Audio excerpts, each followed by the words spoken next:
दिन बाद स्कूल के सभी बच्चे टूर पर जा रहे हैं। मैंने तो मैम से मना कर दिया, लेकिन मैम कह रही थी कि पढ़ाई के साथ साथ हमें म्यूजियम और हिस्टोरिकल प्लेस के बारे में देखना चाहिए और जानना चाहिए। हाँ ठीक ही तो कह रही थी मैडम। अरे हमारी बेटियां किसी भी चीज में पीछे नहीं होनी चाहिए। तुम टूर पे जरूर जाओगी। हाँ बेटा, और मैंने तो तेरे लिए नया यूनिफॉर्म भी सील दिया है, इसलिए तुझे अब चिंता करने की कोई जरूरत नहीं है। Thank you mummy papa. आप जैसे माँ बाप हर किसी को मेरी हर छोटी छोटी ख्वाहिशों को पूरा करने के लिए आप दोनों दिन रात मेहनत करते हैं। वैसे ही मैं जल्दी ही कामयाब होकर आपके हर एक सपने को पूरा करूँगी। टुनटुनी मिडिल क्लास फैमिली से थी। उसके पापा कुली थे और उनको दूसरों का बोझ उठाने का जो भी काम मिलता वो करते और उससे पैसे मिलते थे, वो उसी से अपना घर चलाते थे। वो लोग वही स्टेशन के पास किराए का घर लेकर रहते थे। ऐसे ही हंसी खुशी टुनटुनी का परिवार चल रहा था। टुनटुनी के पिता टुन्नू चुड़ा बहुत ही विनम्र और दयालु स्वभाव के पक्षी थे। वो हमेशा दूसरों की मदद किया करते थे। ऐसे ही एक दिन एक अंधी पक्षी अपने बच्चे को लेकर स्टेशन पर ट्रेन आने का इंतजार कर रही थी। तभी अचानक से उसका पैर फिसल जाता है और उसका बच्चा पटरी पर गिर जाता है। माँ मुझे बचाओ, माँ बचाओ मुझे। अरे बेटा, कहाँ हो तुम? गोलू, मेरे बच्चे कहाँ हो तुम? गोलू।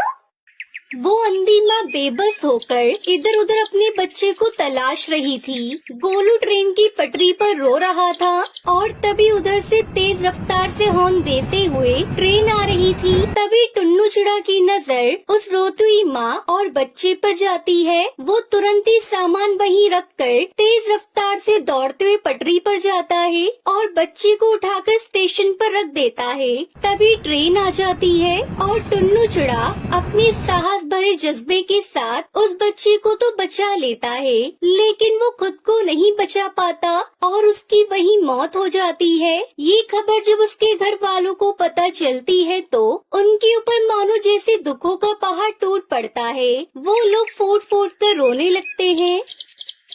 माँ पापा हमें छोड़कर कहाँ चले गए? माँ हमारा क्या होगा? माँ कौन मेरी हर इच्छा को पूरी करेगा? अब मुझे कौन पढ़ा लिखा कर अफसर बनाएगा? वहीं टुनटुनी की माँ टूनी की भी तबीयत खराब हो जाती है। अब घर की सारी जिम्मेदारी टुनटुनी चिड़िया पर आ जाती है। ऐसे ही एक महीना बीत जाता है। माँ, मैंने दाल और रोटी बनाई है, चलो माँ थोड़ा सा खाना खा लो। तुम खा लो बेटी, मुझे भूख नहीं है। माँ अगर आप नहीं खाओगी तो फिर मैं भी नहीं खाऊंगी। थोड़ा सा खा लो ना माँ। आपको इस तरह देखकर पापा को भी अच्छा नहीं लग रहा होगा। प्लीज माँ खा लो। उसके बाद टूनी चिड़िया थोड़ा खाना खाती है। इसी तरह समय बीत रहा था। इस बीच टुनटुनी का 10वीं का रिजल्ट आता है और वो अपने पूरे स्कूल में टॉप करती है।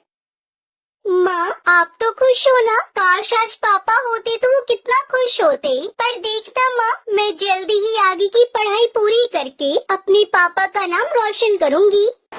टुनटुनी ये सब कह रही थी कि तभी वहाँ पर उसका मकान मालिक कड़कनाथ सेठ आ जाता है। देख टुनटुनी, अब तुम दोनों अपने रहने के लिए कोई दूसरा ठिकाना ढूंढ लो, क्योंकि यह घर मैंने किसी और को किराए पर दे दिया है। मालिक, घर देने से पहले एक बार आप हमसे पूछ तो लेते। यह मेरा घर है और इस घर में किसे रखना है यह मुझे तुमसे पूछने की जरूरत नहीं है। तुम्हारा पति एक अच्छा पक्षी था, इसलिए मैं अभी तक चुप था, लेकिन अब और नहीं। अब तुम दोनों माँ बेटी ये घर खाली कर दो। उसके बाद दोनों माँ बेटी रोते हुए घर से निकल जाती है। माँ अब हम कहाँ जाएंगे माँ? जहाँ भी किस्मत ले जाए बेटी। चल बेटी मेरे साथ चल। उसके बाद दोनों माँ बेटी घर की तलाश में निकल पड़ते हैं, लेकिन उन्हें कहीं कोई घर नहीं मिलता। वो दोनों एक सुनसान सड़क पर बस चले जा रही थी। तभी एक तेज रफ्तार गाड़ी आती है और टूनी चिड़िया को टक्कर मारकर चली जाती है। माँ, ये आपको क्या हुआ माँ? अरे कोई है तो मेरी मदद करो। अरे कोई है। सुनसान सड़क पर उसकी मदद करने वाला वाला कोई नहीं था। तभी उसे वहाँ एक बस दिखाई देती है और टुनटुनी चिड़िया जैसे तैसे करके अपनी माँ को बस में बिठाकर उसे चलाते हुए हॉस्पिटल ले जाती है। देखिए चिड़िया, तुम्हारी माँ के सिर से काफी खून बह गया है, हमें ऑपरेशन करना होगा, तुम जल्दी से 1 लाख रुपए जमा करवा दो। डॉक्टर साहब, आप ऑपरेशन की तैयारी करिए, मैं अभी पैसे लेकर आती हूँ। टुनटुनी उसी बस में बैठकर रो रही थी। हे भगवान, पापा को तो पहले ही मैं खो चुकी हूँ। अगर माँ को कुछ हुआ तो मैं नहीं जी पाऊंगी। मुझे हर हाल में मेरी माँ की जान बचानी है, लेकिन मैं इतने सारे पैसे कहाँ से लेकर आऊंगी। तभी उस बस में से आवाज आती है, परेशान मत हो टुनटुनी चिड़िया, मैं परी लोक से आई हुई हूँ। मैं जादुई बस हूँ और तुम्हारे परिवार वालों की अच्छाई को देखते हुए ही रानी परी ने मुझे तुम्हारी मदद के लिए भेजा है। आज से तुम्हें घबराने की कोई जरूरत नहीं है। ये लो, ये पूरे 1 लाख रुपए हैं।